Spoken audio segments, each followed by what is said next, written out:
Il verbo fare è super importante nella lingua italiana e oggi impariamo delle espressioni davvero utili.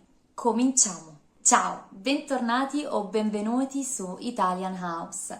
Io sono Paolina, una delle insegnanti di Italian House e oggi parleremo del verbo fare. Se non ci conoscete, noi siamo una scuola che si trova a Roma e creiamo contenuti online, facciamo lezioni individuali e di gruppo e se sei interessato o se sei interessata puoi fare una prova gratuita. Giù nell'info box troverai tutte le informazioni per poterci contattare.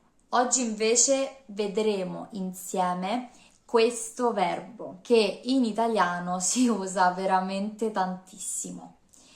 Il verbo fare di solito verrebbe tradotto in inglese con make oppure do. È un verbo anche irregolare.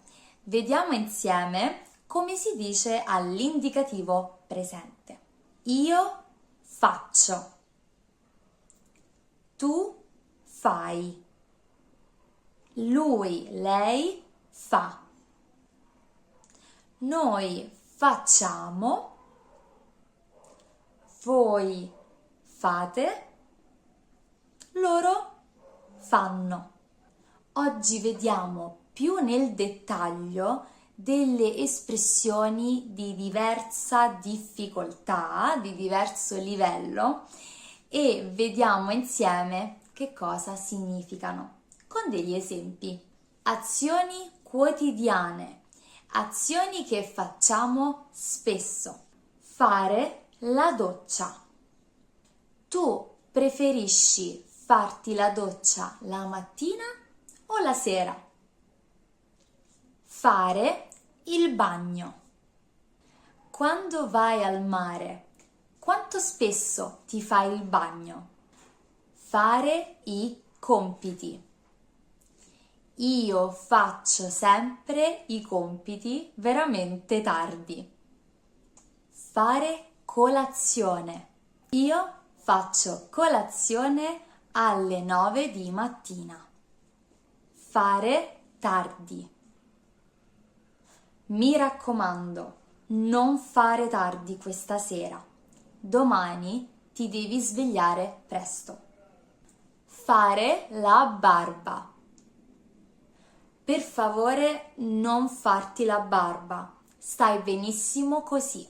Fare la lavatrice. Fare il bucato. Lei odia fare la lavatrice. È una delle faccende di casa che non sopporta. Fare la spesa. Quando andate a fare la spesa, ricordatevi le melanzane. Fare sport.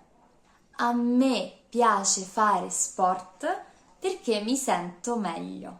Adesso passiamo a un livello un po' più difficile, un livello intermedio, con espressioni un pochino più difficili. Vediamo insieme. Fare i capricci. Ad esempio, quando un bambino piange oppure inizia a urlare, a strillare o una persona si lamenta di qualcosa di sciocco. Smettila di fare i capricci, tra 5 minuti torniamo a casa. Magari se siamo al parco e il bambino non vuole andare via. Il bambino inizia a fare i capricci. Non fare i capricci, mangia le verdure. Fare tanta strada. Fare tanta strada vuol dire avere molta esperienza, andare molto avanti con la carriera, migliorare tanto. I Maneskin sono un gruppo italiano che ha fatto tanta strada. Sono diventati delle celebrità mondiali. Fare un salto da qualcuno. Visitare un amico, un collega, un membro della famiglia, oppure andare in un luogo per poco tempo. Ti va di fare un salto al bar? Prendo un caffè e andiamo via subito. Fare le ore piccole. Fare le ore piccole vuol dire andare a dormire tardi. Ieri ho fatto le ore piccole e oggi sono stanchissimo. Veramente stanco. Fare 2 chiacchiere. Fare 4 chiacchiere. Parlare. To chat. Avere una conversazione. Ti dispiace se facciamo 2 chiacchiere? Fare un favore. Qualcuno ha bisogno di qualcosa e noi lo aiutiamo, anche senza niente in cambio.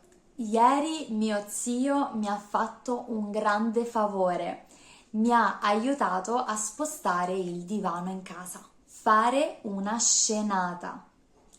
Fare una scenata vuol dire esagerare in un contesto pubblico, ad esempio per strada, in un bar, in un locale, in una scuola, in un ufficio e così via, ed esagerare in modo da attirare l'attenzione degli altri, così tutti vi guardano, e fare un po' una brutta figura anche, spesso si fa anche una brutta figura.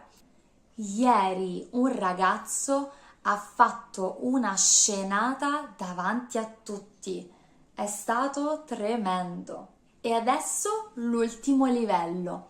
Queste espressioni sono ancora più avanzate e si usano tanto in italiano, quindi se le conoscerai ti aiuteranno davvero tanto.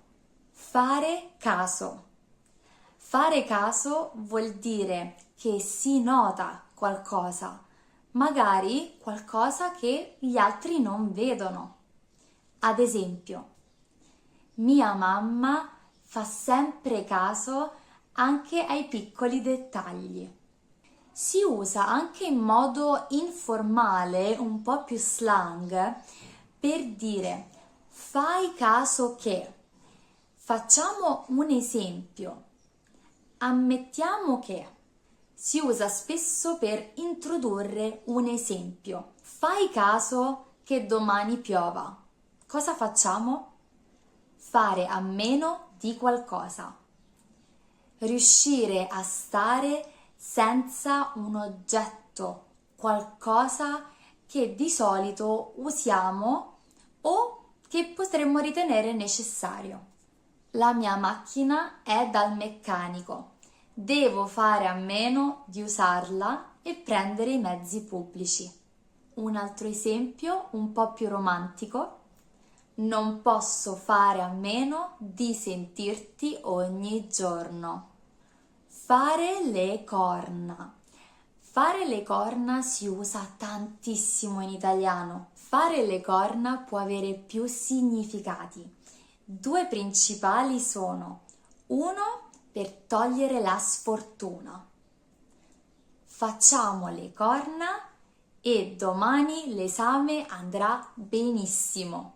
Un secondo esempio con un altro significato può essere tradire. Tradire.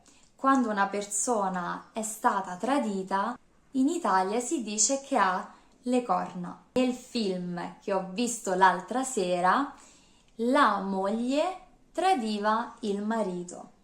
La moglie faceva le corna al marito. Fare storie. Fare storie vuol dire lamentarsi. Non fare storie. Basta fare storie. Devi studiare. La prossima è molto bella. Fare carte false. Fare carte false vuol dire essere disposti a fare qualsiasi cosa pur di ottenere un risultato. Quindi provare qualsiasi metodo, qualsiasi tecnica, anche imbrogliare se serve, per ottenere qualcosa, per avere un risultato. Per ottenere quel lavoro lui farebbe carte false. Fare gola. Quando qualcosa fa gola è appetibile, ci interessa, qualcosa crea nostro interesse. Una promozione al lavoro fa sempre gola. E l'ultima espressione di oggi, erano tantissime, l'ultima di oggi è fare mente locale. Fare mente locale vuol dire pensare bene alla situazione, vuol dire concentrarsi, pensare bene e riordinare tutte le idee che si hanno in mente. Ad esempio, dopo una conversazione al telefono mi sono state dette troppe cose. Devo fare mente locale, quindi devo fermarmi, rivedere tutto e riordinare le idee. Queste erano le espressioni, spero vi possano interessare e tornare utili. Grazie mille per aver visto il video, vi invito a seguirci sui nostri social. Se volete fare lezione con noi, scriveteci giù nei contatti. Grazie e ci vediamo alla prossima. Ciao!